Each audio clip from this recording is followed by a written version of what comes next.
So I thought I had this path. I got a degree in real estate finance from Long Beach State and thought, got my finance degree, emphasis in real estate. I thought, no problem. I was about ready to do copier sales, door to door. And a friend of mine told me, hey, oh my God, I got this friend that's a mortgage guy in Huntington Beach. And he said, we got to come in and talk to him. This guy's really cool. So we go in and we talk to this guy. And this guy promised, now this is 1992. Okay, so a little different right now. This guy said, you guys, 100% commission job.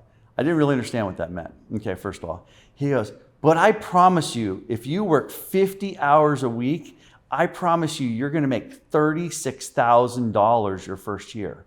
And we were both like, what? We can make that kind of money? That is awesome. What do we do? So that's kind of how we got into it. And, I studied it in college. I didn't necessarily have my eyes open about what the business is about, how we do it a little differently and stuff like that. But yeah, it was started way back then and just made it happen.